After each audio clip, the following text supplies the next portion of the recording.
Hello everybody, welcome back to LearnEd.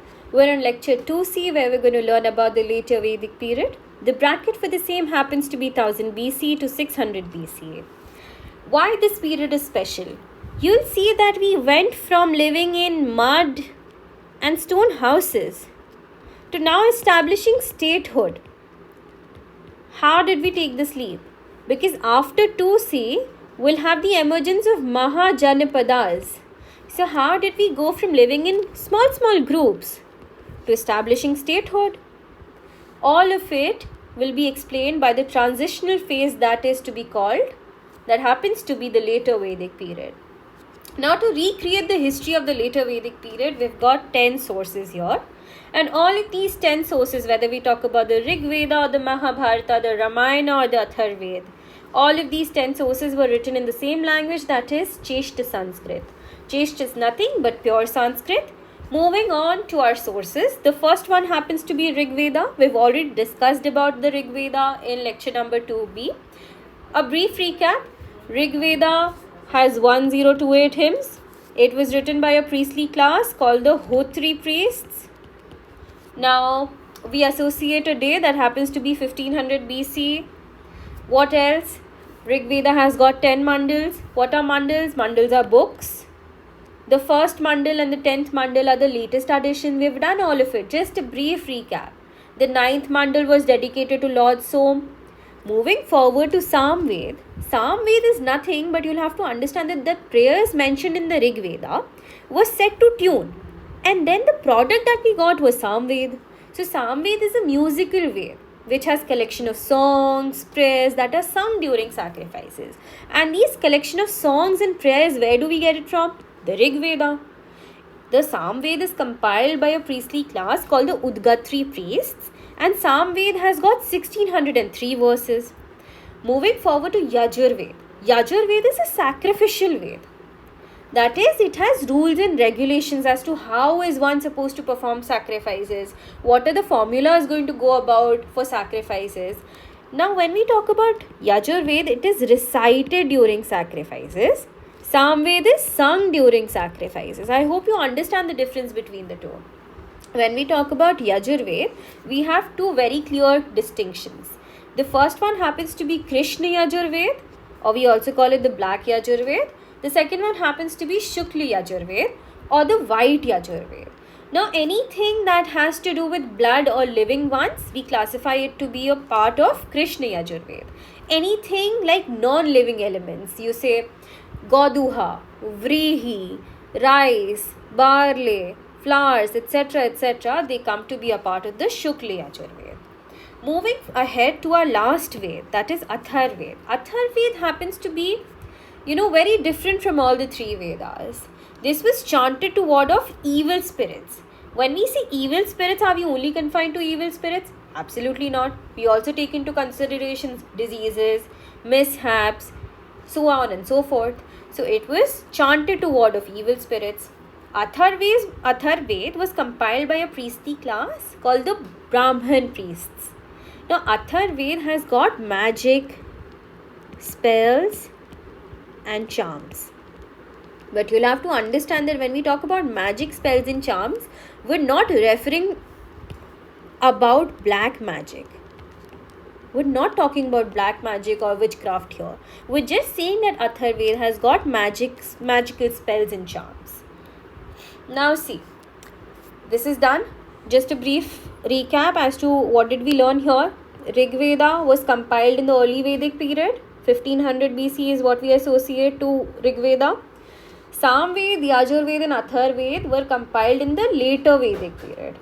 Together, these four books are called the Vedas. Understood? Moving forward to our next section, that happens to be Brahmanas. Let me give you all an example. Let's say for the same subject, that happens to be modern history, we've got two books, right? We've got Bipin Chandra, we've got Spectrum.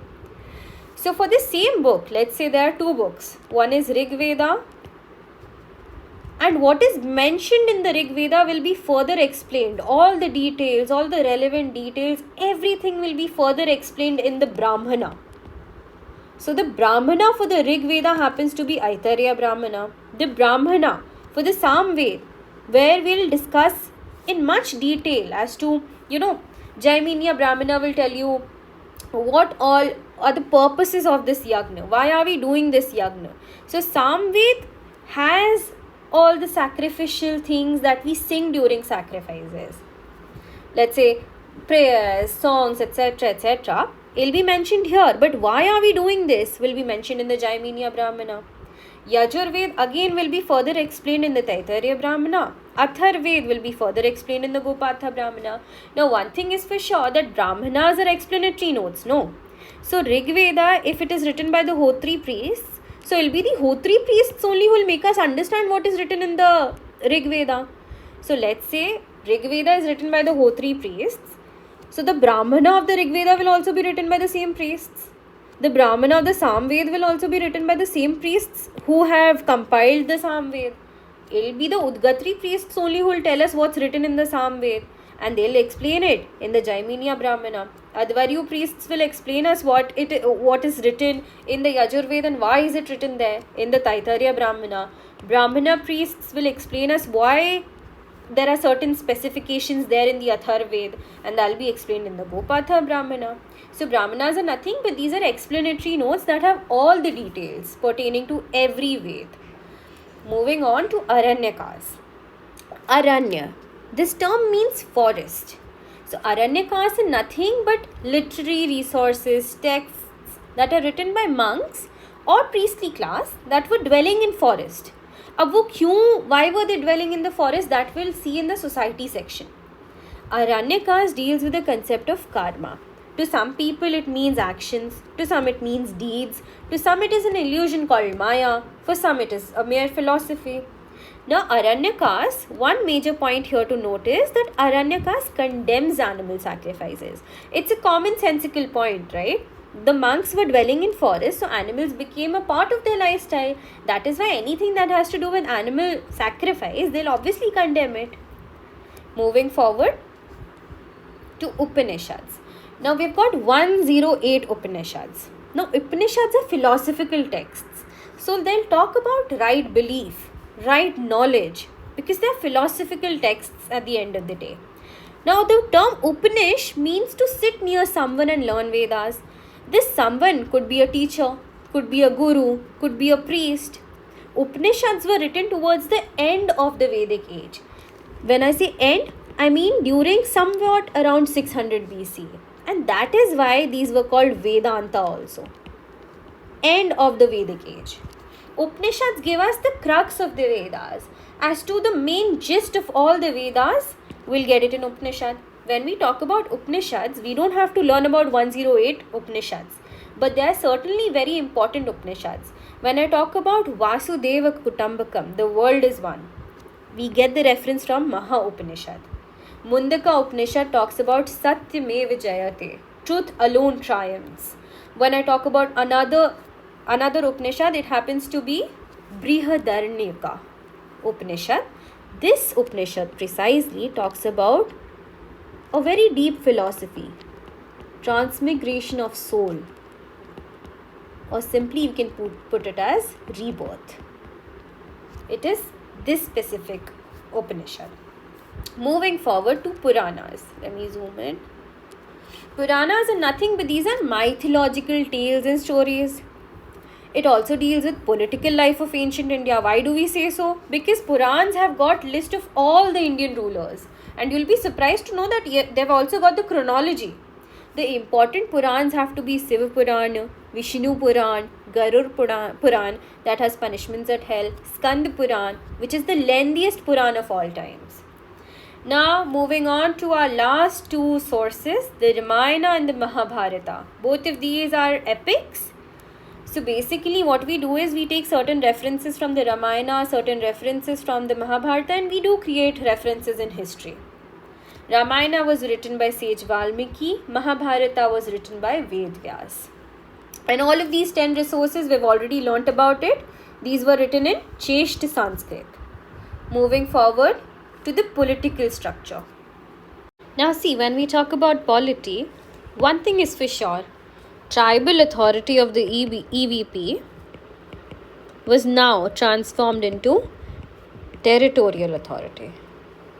What do we mean by this? Now, the Rajan did not only fight to preserve the cattle and protect the people, he also fought for territorial expansion. Rajan happened to be the head of the clan in the EVP as well. Here also he'll be the head of the clan. He started practicing unlimited powers. And he was the commander-in-chief of the army. He was also the fountainhead of justice. We see that Rajan was called by different names. To the north, he was called Virat. To the east, he was called Samrat. In the south, he was called Bhoj. To the west, he was called Swarat. These were nothing but different names of the Rajan. Now, see, the position of the Rajan became very hereditary in nature. Even the position of the Rajan in the early Vedic period was also hereditary, but here it became all the more hereditary. That it will be the son of the Rajan who could become the next heir to the throne. When we talk about Purohit, on the other hand, Purohit now in the later Vedic period had very limited powers, unlike the Purohit of the early Vedic period. Now Purohit only was prominent during sacrifices. He performed prayers, he performed rituals, ceremonies for the well-being of the clan, the entire clan, and the Rajan and his family. He had very limited powers now. And the three major type of sacrifices that he performed were, number 1 being Aswamedha, number 2 being Rajasuya, and number 3 being Vajpaya. What were these three types of sacrifices? So we see that now the king is going to fight for territorial expansion, right? So in Ashwamedha, what used to happen is that the Purohit would tell the Rajan that, Rajan, listen, we need to think about territorial expansion now. Let's do Ashwamedha Yagna. So this is nothing but a horse would be made to, run to far across territories. And all the territories, let's say, ye wali territory number 1, territory number 2, territory number 3, territory number 4, all these territories would become the Rajan's territory. The territory that the horse is going to cross will directly become the Rajan's territory. And at the end of all of this, a horse will be sacrificed. Rajasuya is nothing but a drinking competition. A cattle would be sacrificed. Vajpaya is nothing but a chariot race. Again, a cattle would be sacrificed. All of these three yagna were done for glory, for fame, for expansion. Talking about Senani, he was the head of the army. He was not the commander-in-chief. The commander-in-chief was the Rajan. Senani only recruited and trained soldiers. Senani happened to be completely armed. And now Gavishti, you remember Gavishti? Search for the cow. Gavishti lost importance in the later Vedic period. Talking about the Gramani, he happened to be same as the early Vedic period. He was the village headman, a very old, respectable man of the clan. He was responsible for settling local disputes, just as we saw in the early Vedic period.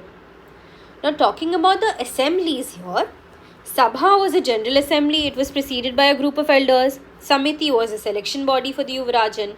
Now these two assemblies continued. But now we see that no women participated. No women were allowed to participate in these assemblies. Vidata and Gana. Vidata was a tribal assembly. Gana was a village assembly. Now these two assemblies lost prominence. They were discontinued. So for all of this thing, can we not say that polity now became very centralized? Correct? The Rajan had very unlimited powers. So the polity was centralized in nature. Moving to the next section, that happens to be economy, the economic setup of the later Vedic period. So this was very much similar to the IVC. Agriculture was practiced, followed by cattle rearing, which was followed by animal husbandry. We also call animal husbandry by the term of domestication of animals. Irrigation was also practiced during the LVP.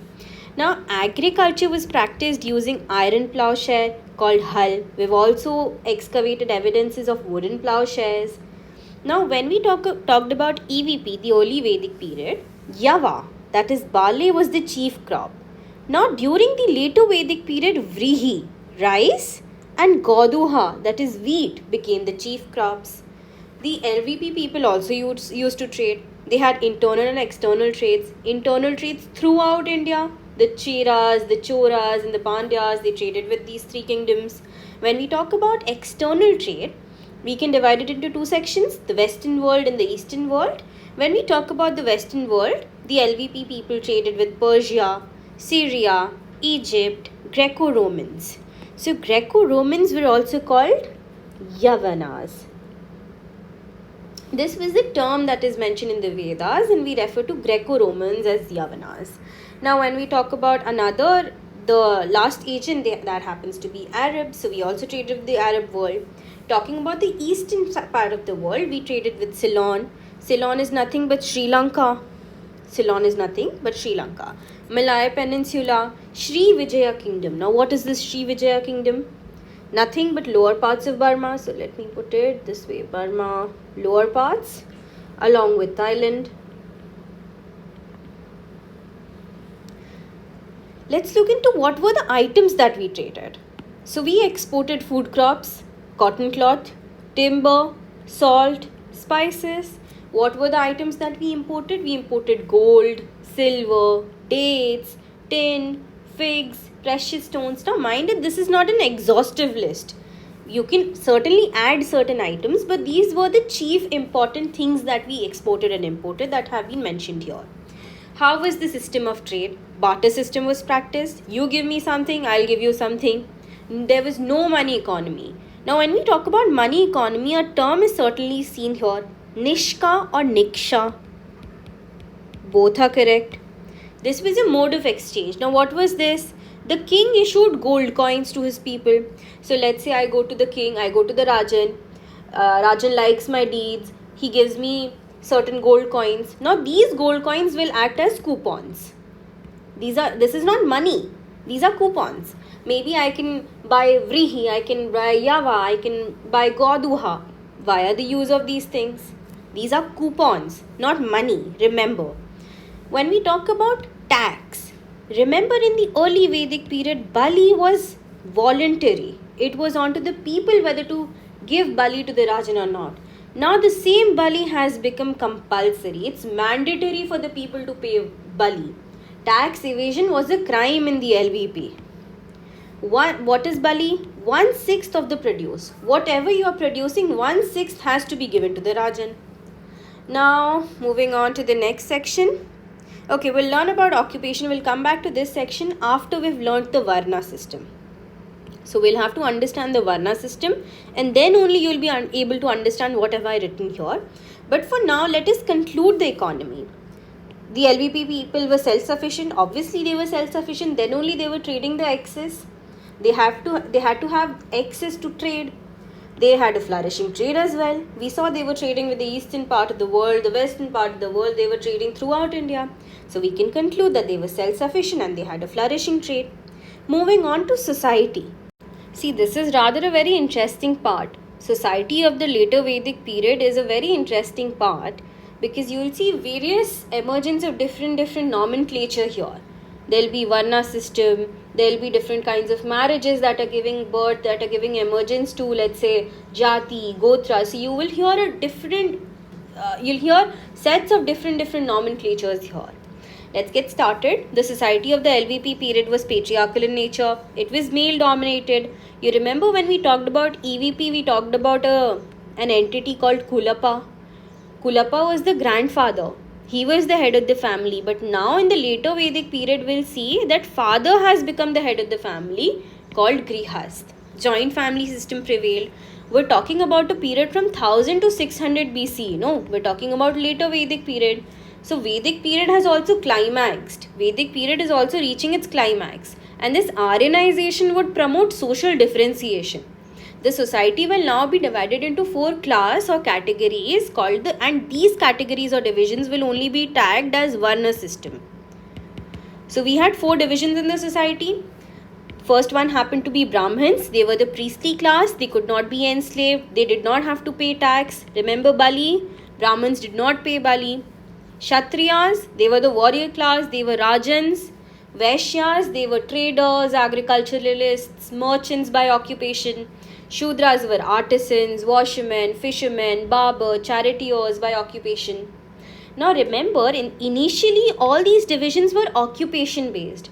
It was very much later in the later Vedic period that we saw that these Varna based divisions became based upon birth. When I talk about the divisions or the Varna system, Brahmins, Kshatriyas and Vaishyas could wear the sacred thread. And I suppose we missed a point. We left typically after doing the Varna system. So now you know what were the occupations that were given to a specific Varna. Brahmins had to teach the Vedas, so Brahmin women could also teach. Vaishya women were traders, Vaishyas were traders, agriculturalists, merchants by occupation, so Vaishya women could also trade. Shudras by occupations were artisans, washermen, fishermen, barber, charioteers, so Shudra women could also do her task. What about Kshatriya women? Kshatriyas were warriors, no, by occupation. But Kshatriya women were not allowed to fight. Weaving was practiced on an extensive scale, but weaving as an occupation was only limited to women. This was a very brief thing that we left because we had to understand the Varna based first to understand occupation that was again Varna based. So this is an overlapping topic in both economy as well as society. Moving forward to our next point, types of potteries. Remember in IVC also I told you potteries signify survival. So there were different types of potteries. LVP is also regarded as PGW period. What is this PGW? It's nothing but painted grey ware. Let's say historians have dug extensively and what they found is 700 plus PGW sites in the Indo-Gangetic Plain region. And this is what we regard as the LVP sites. So PGW happens to be the LVP period. What were the different types of potteries? It was PGW, black and red ware, black slived ware, red ware. These were the four categories of potteries that were found during the LVP period. Moving forward, let's talk about marriage. So monogamy existed, polygamy existed. During the EVP, remember we talked about polyandry not being so prominent. One woman having multiple husbands, polyandry now was very prominent in the later Vedic period. No child marriage was permitted, widow remarriage was compulsory. These 2 points are just same as the EVP period. Now Anulom and Pratilom, these were 2 types of marriages. What were these? We have understood the Varna system, no? So we know there were 4 Varnas. Let's say a lower Varna girl is marrying a higher Varna boy. A girl who is Vaishya is marrying a Kshatriya boy. That will be Anulom kind of marriage. A lower Varna boy marrying a higher Varna girl. Let's say a Shudra boy is marrying a Vaishya girl. That will be Pratilom kind of marriage. And it will be the intermingling of these Varnas that will give rise to Jati and Gotra. We'll learn about it. There was one rule that the first marriage is supposed to be from the same Varna. This rule was only applied to men. And because of Anulom and Pratilom, Jati and Gotra entered the society. Anulom marriage, which is a lower Varna girl marrying a higher Varna boy, was preferred more. And these were mentioned in the Vedas. Now let's learn about Jati and Gotra. We're talking about, let me give you 4 examples. A Brahmin boy marrying a Brahmin girl. Only for explanatory purposes, let's call the Jati A. A Brahmin boy marrying a Kshatriya girl. The Jati will be called B. A Brahmin boy marrying a Vaishya girl. The Jati will be C. A Brahmin boy marrying a Shudra girl. The Jati will be D. With this specific Jati, we'll associate a name of a Purohit or a sage. Let's say with Jati A, we're associating sage Vishwamitra. Only for explanatory purposes. There is no Vishwamitra sage associated with Jati A because there is no Jati A only. This is only I am doing for explaining it to you what exactly is Jati and Gotra. Let's say with Jati B, we are associating the name of sage Vashishta. With Jati C, we are associating the name of, let's say, Kashyap. With Jati D, we'll associate the name of Vishwamitra. So what happened is that, let's say we say that this is Jati A, this person belongs to Jati A. So you'll understand that they're talking about Jati A, which means a Brahmin boy must have married a Brahmin girl to give rise to Jati A. When we're talking about Jati C, a Brahmin boy must have married a Vaishya girl, that is why they're from the C Jati. When we're talking about Jati D, a Brahmin boy must have married a Shudra girl, that is why they're from the D Jati. Now Jatis were nothing, but they were done for identification purposes. And to the Jati, we also associated a name of the sage, which was Gotra. So Jati A was associated with Vishwamitra or Vashishta or Kashyap or any sage. So Jati was initially only done for identification purposes. Gotra was initially called cow pen, where the clan's cattle or the cow was kept, a place where the clan's cattle were kept. This was called Gotra, and later Gotra became a sage's name associated to Jati. Now remember, same Gotra marriage was prohibited because they were considered siblings. This was it. Now let's say when we talk about society, slavery existed. It also existed in the EVP period. Untouchability now entered the society. Prostitution existed. Position of women now became inferior to men. When we talk about education, it was ashram based. This ashram based education system entered the society in the later Vedic period. What was it all about? There were four divisions, types of ashrams. The first one happened to be brahmacharya. So basically you'll see I've written it down here. It was imparted, the brahmacharya was done till 25 years. First to fifth year, the boy will be in the custody of the parents. 6 to 17 years he'll be in the custody of the guru, where the guru will teach the boy about the Vedas and everything. 17 to 25 years will be now his adolescent period. Remember, 17 was the age for getting married.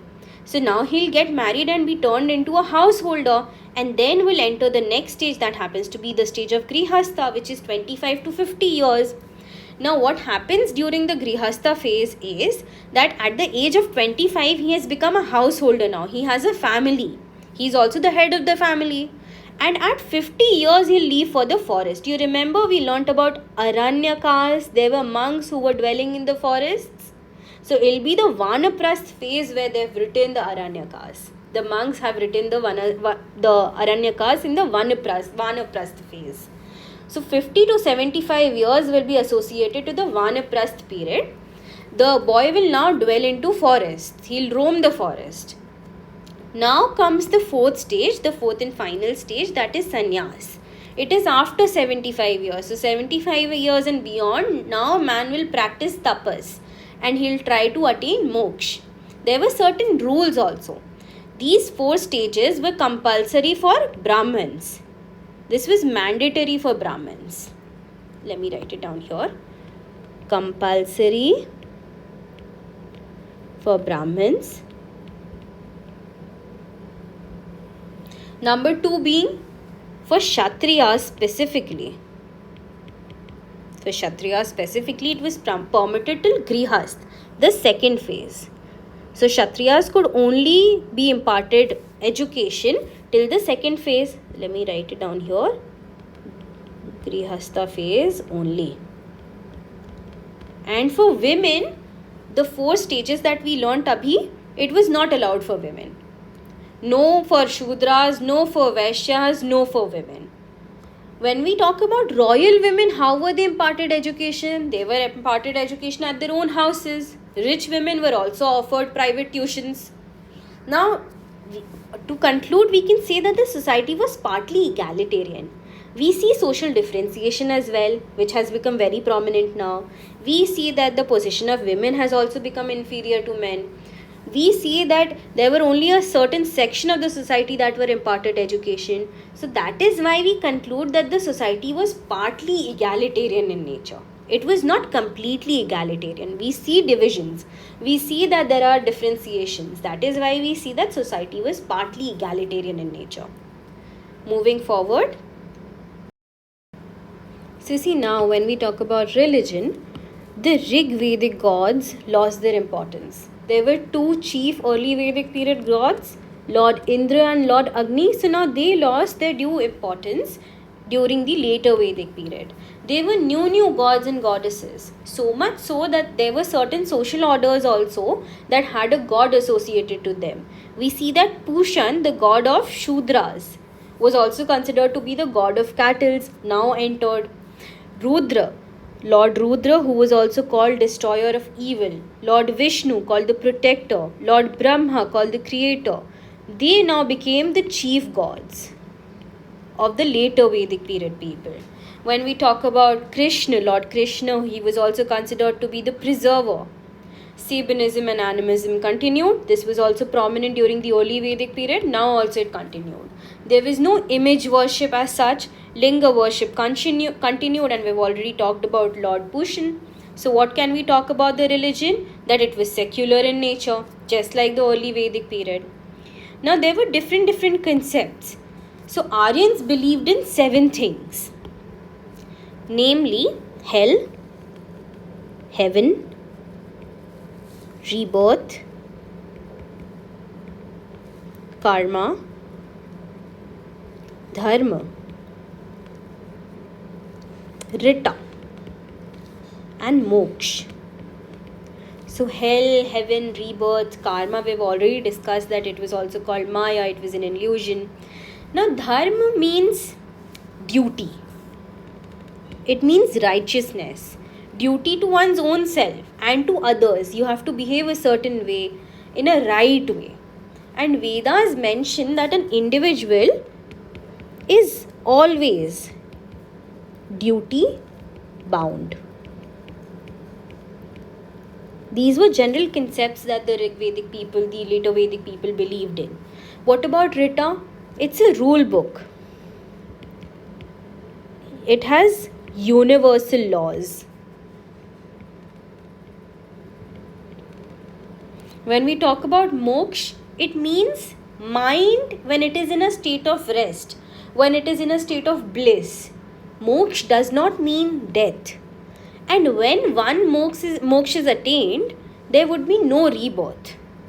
So moksha is a practice, and moksha is self. Let's say if I attain moksha, I cannot share it with somebody else. If person A attains moksha, that person cannot share it with person B, person C, person N or whatsoever. So moksha is self. If I attain it, only I can keep it to myself. And there were 2 rules that only Brahmins could attain moksha. Women also. So women Brahmins could also not attain moksha. Forget about women, but women Brahmins could also not attain moksha. And moksha was only limited to Brahmins. You have to have rebirth. After moksha, let's say a Vaishya person is having a rebirth, has attained moksha. Now in the next birth, the person will be born a Kshatriya. So this was the social order, so much so. These were the 2 rules pertaining to moksha, and this is how we conclude our later Vedic period. This was rather a very big chunk. Now we'll move on to 3A, which is emergence of Mahajanapadas.